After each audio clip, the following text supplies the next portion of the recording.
Se você disser que eu desafino amor,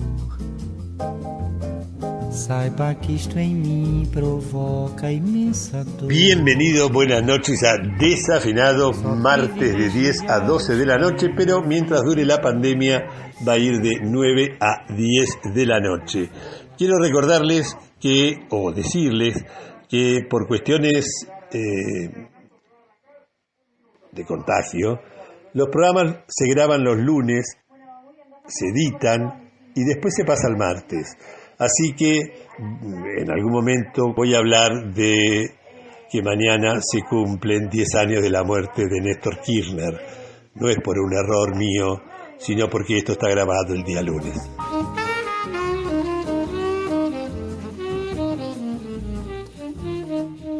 No sé cuántos de ustedes han leído Las Mil y Una Noches. Se las recomiendo, sobre todo leyéndola en grupo. No soy erudito en nada, pero las traducciones son fundamentales. Según Borges, la de Cancino Sens es la mejor.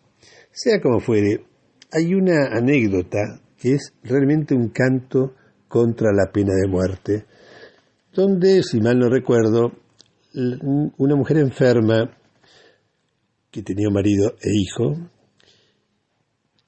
y un hijo, le pide como antojo al marido dátiles. Claro, no había en la ciudad y el marido fue 3 días y 3 noches caminando hasta otra ciudad a conseguir esos dátiles y volvió. Cuando vuelve, la mujer estaba tan grave que no los come y el hijo los agarra y sale a la calle, pasa un hombre grande y se los roba y sigue caminando. Entonces el esposo de la mujer ve que el hombre pasa con unos dátiles y le dice: perdón señor, ¿dónde consiguió esos dátiles? Porque yo busqué y no había estos dátiles. Me lo dio una mujer con la que tuve sexo, que le hace creer al marido que está enferma y el pobre infeliz va 3 días y 3 noches caminando a otra ciudad a buscarlos. El marido, presa de ira, va a la casa y mata a la mujer. Al salir se encuentra al hijo llorando y le pregunta por qué llora y le cuenta que él había agarrado los dátiles, estaba afuera y pasó un negro y se los robó. ¿A qué apunto con este cuento? Es que muchas veces la falta de datos, la ignorancia, la necedad o simplemente el impulso irracional nos transforma a punto que casi no nos reconocemos y puede llevarnos a cometer actos realmente no deseados. En las cuestiones que se ventilan diariamente en diarios y televisión, carecemos de datos, carecemos de acceso a las causas y nos manejamos mínimamente por lo que va surgiendo en algunos diarios en los que más confiemos o en la televisión. El tema de Entre Ríos, de la familia Echeverre, no me preocupa especialmente en tanto ellos. Si la propiedad es de una sociedad, si la hermana la vendió o no, hasta ahora lo único que hay probado es que el juez ordenó que sigan adentro y que cuiden que nadie entre. Ahora bien, en primer lugar, probablemente eso constituya una privación ilegítima de la libertad, porque mantener con cadenas a personas que no las dejen salir y que nadie pueda entrar, aún obedeciendo órdenes, la obediencia de vida no es ciega, creo que constituye una privación ilegítima de la libertad agravada porque es contra la hermana. Amén de ello, Y sin perjuicio de mencionar que en el caso estamos hablando de una persona que a una escuela rural le robó un monte. Lo que más me interesa destacar es el cambio que ha existido en el concepto de patrimonio y de derechos humanos. No hay duda que el derecho a la vivienda es un derecho humano que el Estado debe proveer. Pero el patrimonio no es un derecho humano. Es un derecho, sí. Puede una persona, sus bienes no pueden ser quitados salvo por una ley que los expropia y previa indemnización. Ahora, estamos hablando del acceso a la vivienda, por un lado, y de la defensa de aristócratas provinciales que merecen toda la defensa, partamos de eso, salvo cuando cometen delitos o salvo cuando pretendan mantener una relación de poder donde, por ejemplo, y en el caso de Etcheverry, tenía reducida a servidumbre a empleados de su campo. No fue preso por eso y debió haber ido preso. Sigue en la puerta del campo, nadie lo detiene. Usurpó un monte de una escuela y protesta porque lo están usurpando a él. Pero olvidémonos de Etcheverry.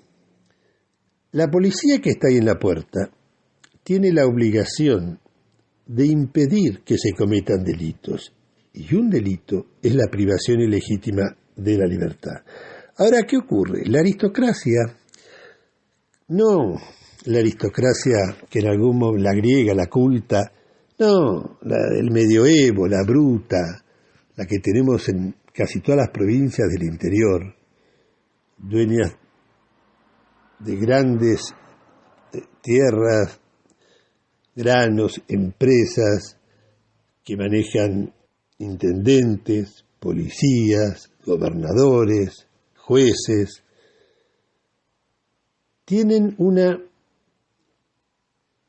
soberbia, una condición clasista que los lleva a decir, sin sonrojarse, que a estos negros de mierda hay que matarlos.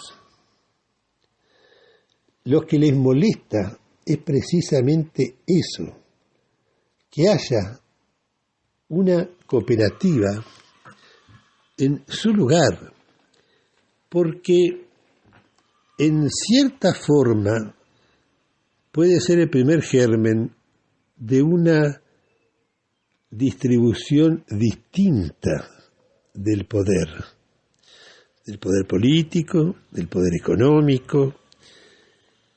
Muchas veces se ha hablado de que es un hecho revolucionario. Esto no lo es para nada, ¿no? Pero respecto a la Revolución Francesa, muchos dicen, bueno, el hecho revolucionario fue la toma de la Bastilla. No, creo que no, en absoluto. A lo sumo tendrá alguna connotación militar. El hecho revolucionario en la Revolución Francesa es cuando Luis XVI disuelve la asamblea que estaba compuesta por 3 estamentos, que eran el clero, la nobleza y la burguesía, o sea, el pueblo, que era el tercer estado. Cuando disuelve la asamblea, el tercer estado se va al lado, a una cancha de pelota paleta, y continúa deliberando ahí, y se declara soberano. Ese hecho que cambia estructuras de poder, eso es el hecho revolucionario. Acá estamos muy lejos, ¿no?, en Entre Ríos, pero que se empiece a cuestionar que grandes terratenientes usurpen grandes territorios de tierra, que se empiece a cuestionar que la mujer tiene tanto derecho como sus hermanos en la herencia y en el control de los bienes, que se empiece a cuestionar la actividad de fiscales, jueces y representantes, implica a lo mejor alguna suerte de cambio. Por lo pronto, Echeverret debería estar detenido por la privación ilegítima agravada de su hermana, por la usurpación del monte de la escuela agraria que cercó directamente el monte que la INTA había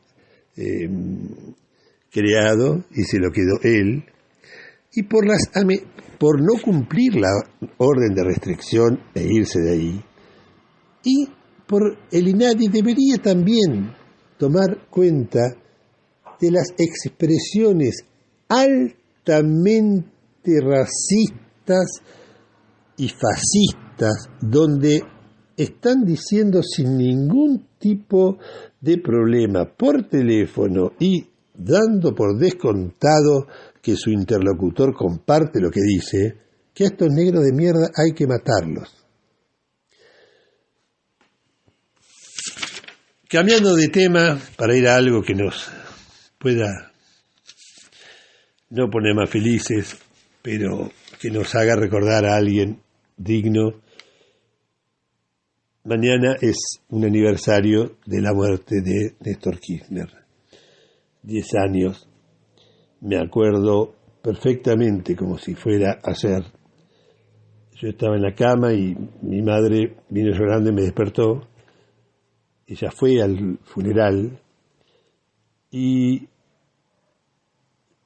Néstor creo que cambió el país de una manera altamente positiva, porque además lo puso a jugar en un concierto de naciones del Cono Sur sobre todo, y a jugar muy bien. Esperemos que el gobierno actual pueda tener también chances de jugar en ese concierto con un Bolsonaro que esperemos que pierda, con un Trump que esperemos que pierda, con un Bolivia que ha ganado y ha recuperado la democracia finalmente, pero siempre tenemos que estar atentos porque el poder no se regala, se toma. Y Estados Unidos está jugando muy fuerte. Depende mucho este martes quién gane. Aún así, en política exterior no varía mucho el presidente que esté. Pero si no está más Trump, Bolsonaro supongo que bajará un cambio.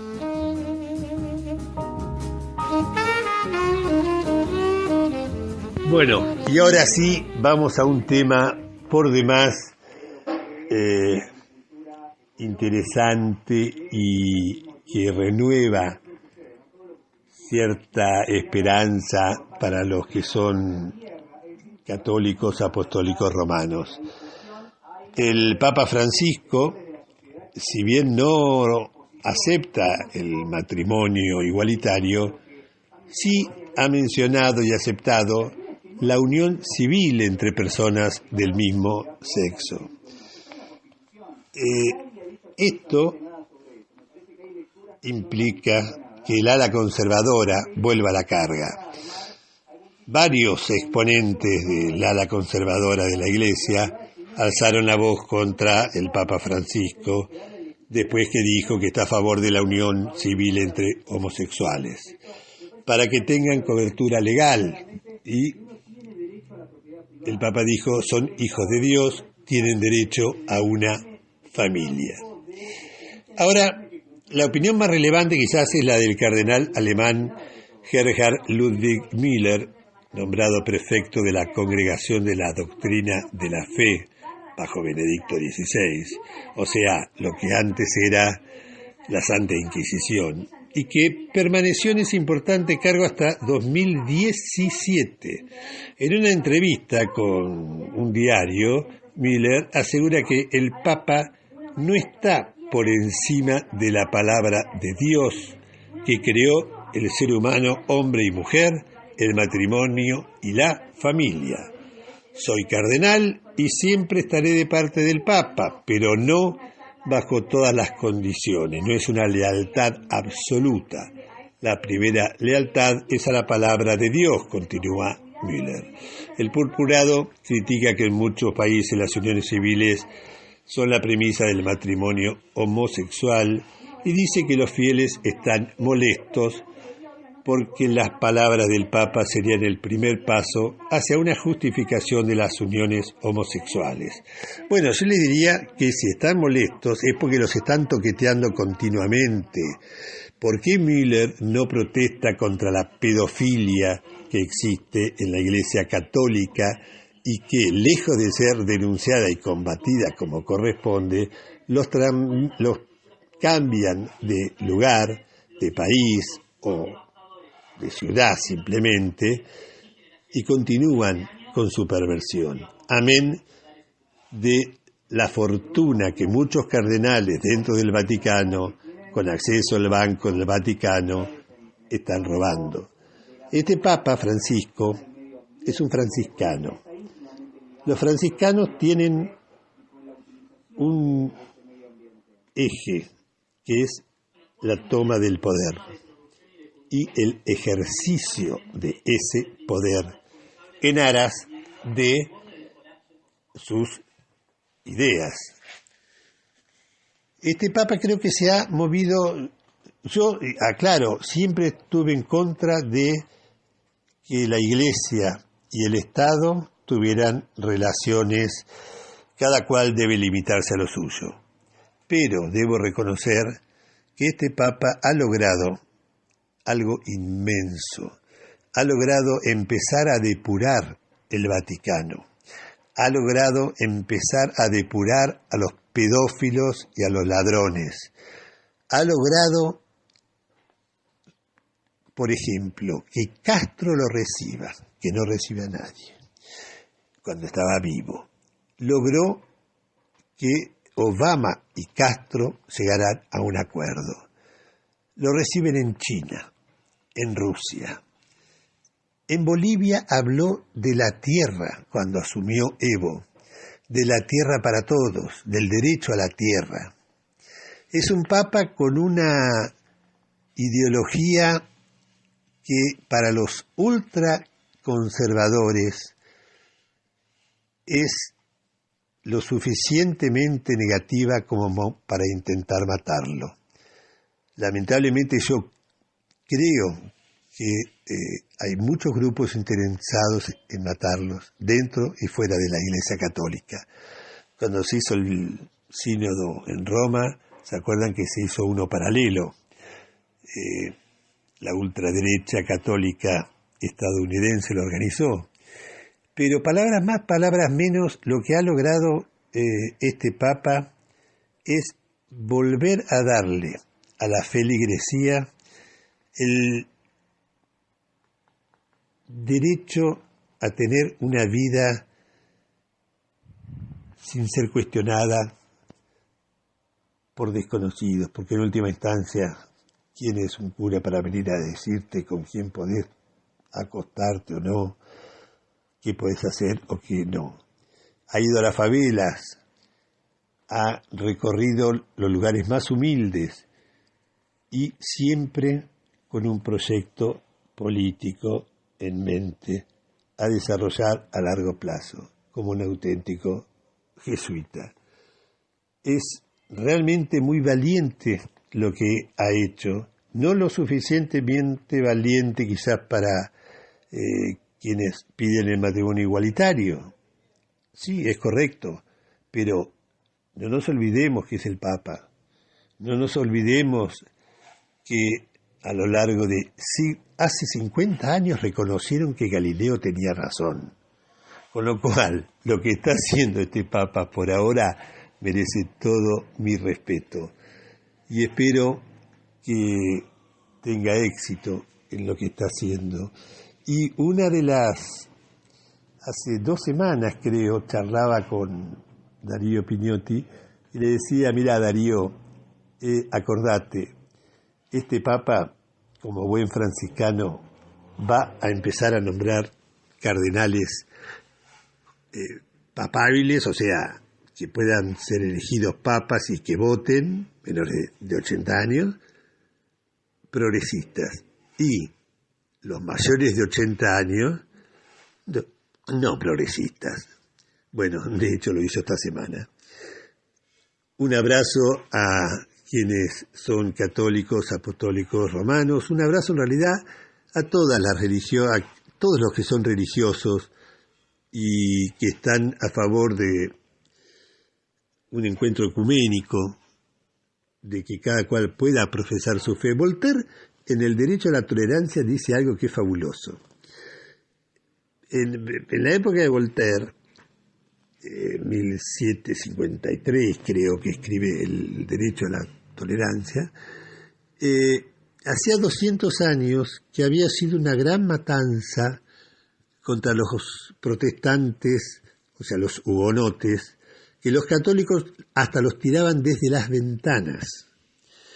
Hubo un caso muy tremendo, 200 años después, que es el que empieza narrando y narra Voltaire en el Tratado sobre la Intolerancia, y en una ciudad donde aún hoy se festeja esa matanza contra los hugonotes, los protestantes, y Voltaire dice en ese libro, yo voy a defender hasta con mi vida su derecho a decir sus ideas, aunque yo no las comparta, salvo que usted sea un intolerante.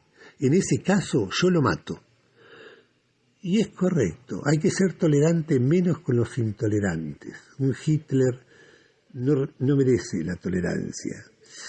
Y ahí dice también que en Inglaterra, porque tuvo que irse por todos lados, pensar que en esa época defender la causa, es decir que los católicos habían condenado a una persona injustamente y que habían matado a un montón de hugonotes, implicaba que tenía que irse. Y se va a Inglaterra y vuelve y dice, miren, si hay una religión, sonamos, tenemos un despotismo. Si tenemos 2 religiones, sonamos, tenemos una guerra civil. En Inglaterra, ¿saben cuántas hay? 20. Conviven todos en paz. Ahora sí, mi querido Nahuel Mancilla, deleitanos con algo. No pongas mi versión de Desafinados, estoy esperando la tuya y no nos olvidemos del Rencoroso. Pero, ¿sabés qué te pediría? Lili Marlene. Lili Marlene es una actriz, Marlene Dietrich, que cantó Lili Marlene, que es una canción muy controvertida. Lili Marlene en realidad es una poesía de un soldado de la Primera Guerra Mundial, que lo único que dice es que quiere volver abajo de la farola de la puerta del cuartel para estar con Lili Marlene, que no le importa la guerra, que no sabe qué está haciendo en esa trinchera, que quiere volver con Lili Marlene. Se hace el disco, pasa sin pena ni gloria, y durante la Segunda Guerra Mundial los nazis lo pasan en vinilo, en una radio que transmitía para el Afrika Korps, y tanto franceses como alemanes como ingleses toman Lili Marlene como una especie de himno que los representaba. Cuando un SS la escuchó, la prohibió, se levantaron todos, las 3 fuerzas, y tuvieron que volver a ponerla. Ahora, años después, Pinochet se la hacía tocar el día de su cumpleaños por la banda militar, y de ahí cobró la mala fama, pero es una canción hermosísima, cantada por Marlene Dietrich, y está la película de Fassbinder con Ana Schygulla. Muy linda película. Mírenla si pueden. Así que, Nahuelito, por favor, Lili Marlene. Vor der Kaserne, vor dem großen Tor, steht eine Laterne und steht sie noch davor. Dort wollen wir uns wiedersehen, bei der Laterne wollen wir stehen, wie einst Lili Marleen, wie einst Lili Marleen. Unsere beiden Schatten sahen wie einer aus, dass wir lieb uns hatten, das sah man gleich daraus. Und alle Leute sollen es sehen, wenn wir bei der Laterne stehen, wie ein